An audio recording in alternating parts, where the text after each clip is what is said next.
In progress. Hi everyone, this is my project named Advanced Disk Scheduler Simulator. In modern operating systems, multiple processes request access to the disk at the same time. Since the disk head can serve only one request at a time, the system needs an efficient way to decide which request should be served first. This decision is handled using disk scheduling algorithms, which play an important role in improving system performance by reducing unnecessary disk head movements. This project helps us understand these algorithms in a visual and interactive way instead of just studying the theory. Now, let us look at the input section of the simulator. Here, the user need to provide three main inputs. As you can see, the first is the disk request sequence, which represents the list of cylinders, numbers that need to be accessed. These are basically the pending disk operations. Second, the initial head position, which tells us about the disk, where the disk head is currently located before serving any request. And the third is number of maximum cylinders, which defines the size or range of the disk. For this demonstration, I am entering a sample request sequence along with its initial head position. These inputs will be used by the algorithm to calculate the movement of the disk head. Now, here we can select different disk scheduling algorithms. This simulator includes four important algorithms. First is FCFS, which stands for first come, first serve. It processes requests in an order they arrive. Second is SSTF, or shortest seek time first, which selects the request closest to the current head position. Third, we have scan, also known as the elevator algorithm, where the disk head moves in one direction, servicing request and then reverse. And the last is C-scan or circular scan, where the head moves in one direction and only jumps back to the beginning after reaching the end. Each of these algorithms has their own advantages as well as limitations, and this simulator allows us to compare them easily. Now, I will demonstrate the working of the FCFS algorithm. In FCFS, the requests are provided strictly in the order in which they arrive, without considering the distance between them. As I start, let me select the algorithm first. All you need to do is to press this button.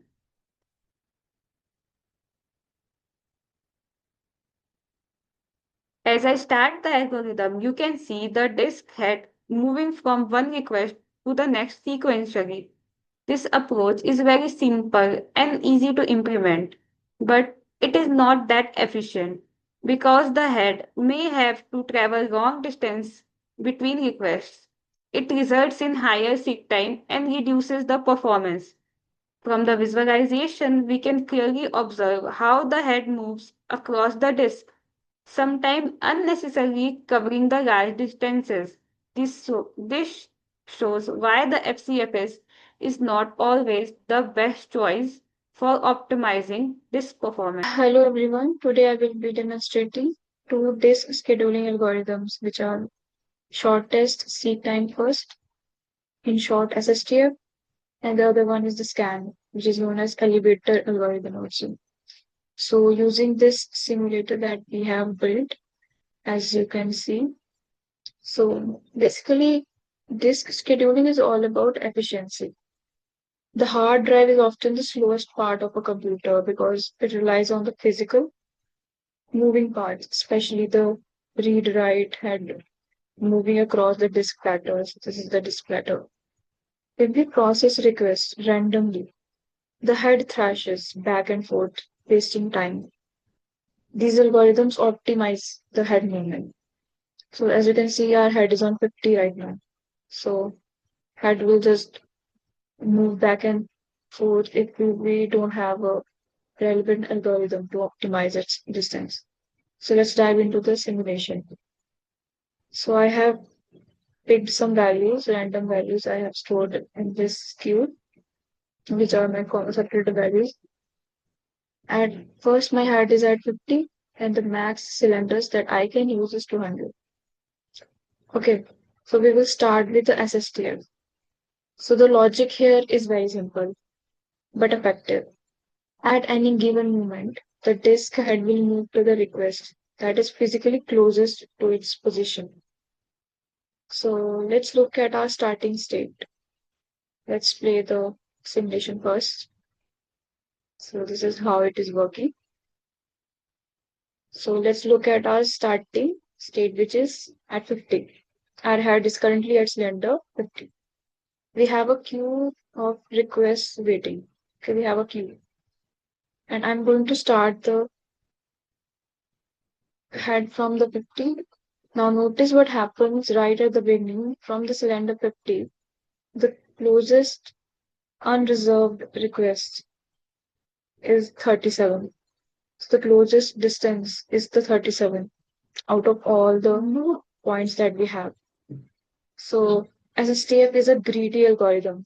It always grabs the closest target to minimize the immediate travel time. Okay.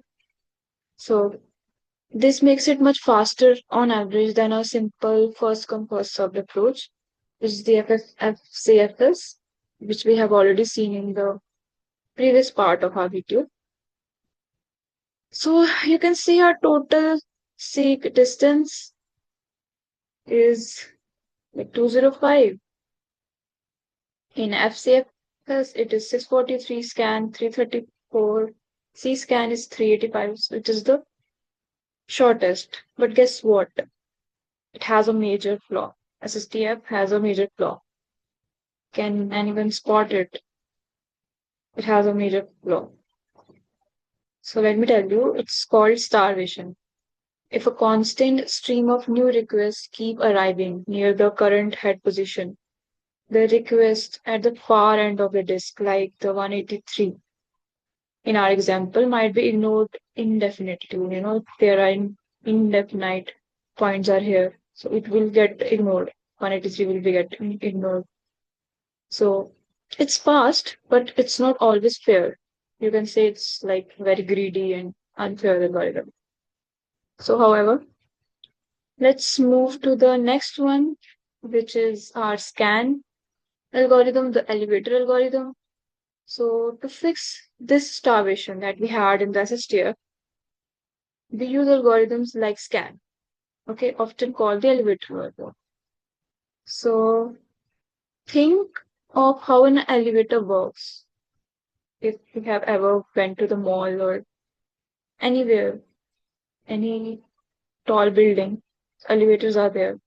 So it goes all the way up to the top floor, stopping. So it, so like imagine this is our building. So sorry. So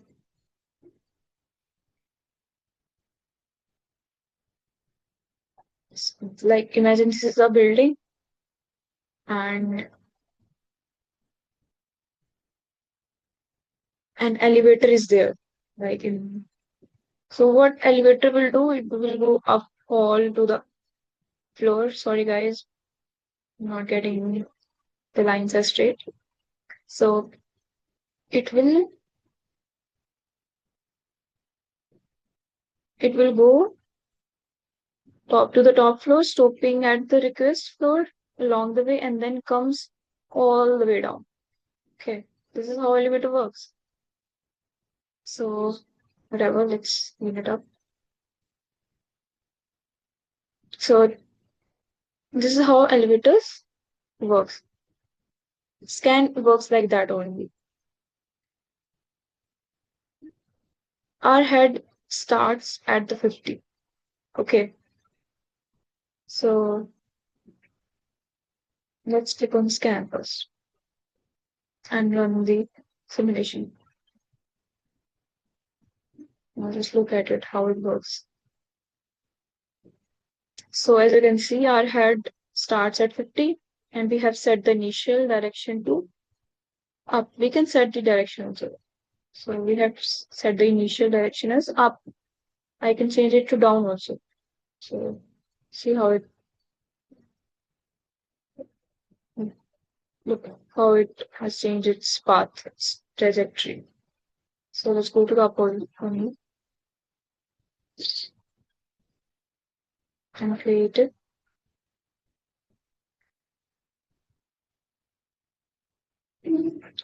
So the head begins sweeping towards the maximum cylinder, which is the 199. Okay. So as it moves, it picks up every request in its path, like 65, 67, 98, 122, 124, 183, 183. Here is the crucial part of the scan. Even after it serves the last request, like 183, it continues all the way to the physical edge of the disk, which is 199. And in this case, only when it hits the edge, it does the it does its reverse direction all the way to the 40. So let's conclude it. What is happening here in the scan and the SSTF?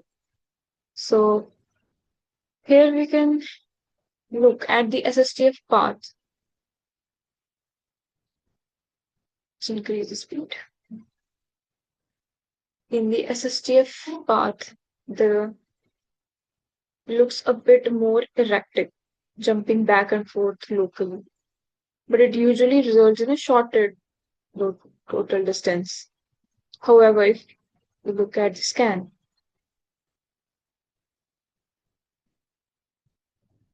so if we look at the scan, it is much more predictable. The sweeping motion ensures fairness, which is why real operating systems often use variations of scan like C scan or look, which you will see in the next part of the video. So our metrics, so this is our performance metrics. It's the SSTF, the scan, C scan, the FCFS. Our metrics table confirms this. You can see the total seed distance and the relative throughput for each algorithm based on the exact input, same input. Huh? SSTF is little, scan is taking a little less time, okay? While SSTF might be the fastest for minimizing the raw distance, in this specific snapshot, scan provides the predictable fair performance, which is necessary for the things to work. So this is how it's been. So thank you for watching my video. I hope you understood it. So thank you. I will be presenting the C-scan disk scheduling algorithm, which stands for circular scan. In operating systems, disk scheduling is used to decide the order in which disk input-output requests are served. The goal is to reduce seek time and improve performance. C-scan is an advanced version of scan elevator algorithm. What is C-scan? C-scan stands for circular scan. It moves the disk head in only one direction. It can be left to right or right to left. It serves all requests in that direction. When it reaches the end, it jumps back to the beginning without serving request on the return. Think of it like a circular queue instead of a back and forth elevator. Working of C-scan. Let's understand the step-by-step process of C-scan. Uh, Disk head start at a position, move in one direction toward the higher cylinder numbers. Serves all requests in that path, and then when it reaches the last cylinder, it jump back to the first cylinder, continue serving remaining request. For example, as you can see in there, request 98, 183, 37, 122, 40, and so on. So the order of C scan is 50, 65, 67, 98, then 122, 124, and 183. And then when it reaches the end, it goes back to the beginning, 0, then 14, then 37. It does not come back step by step. It jumps directly to directly to the first. And the advantages of C-scan are uh, it provides uniform wait time, no request wait too long, better than scan for fairness. Scan favors middle cylinders. C-scan treats all equally, suitable for system with heavy loads. The disadvantages of C-scan are extra seek time due to jump from end to start, slightly inefficient compared to SSTF in some cases, not optimal for system with fewer requests. And in conclusion, this project on disk scheduling algorithm provides a comprehensive understanding of how different algorithms FCFS, SSTF, SCAN, and CSCAN manage disk request and impact system performance. Through the development of an interactive simulator, we were able to visualize the seek path, total seek distance, and throughput, making it easier to compare the efficiency of each algorithm in real time. The project clearly demonstrated that no single algorithm is perfect for all scenarios. Algorithms like SSTF minimize seek time but may cause starvation. Scan and C-scan provide better fairness and more predictable performance. FCFS, while simple, is less efficient under workload. By integrating concept of operating system with practical visualization, this project enhance our understanding of request management, optimization techniques, and real-world system behavior. Overall, the simulator serves as a valuable educational tool and highlights the importance of choosing the right scheduling algorithm based on the system requirements such as performance, fairness, and workload. In the end, I would like to say that this project not only strengthens our theoretical knowledge but also helps us bridge the gap between the concept and real world system designs. Thank you.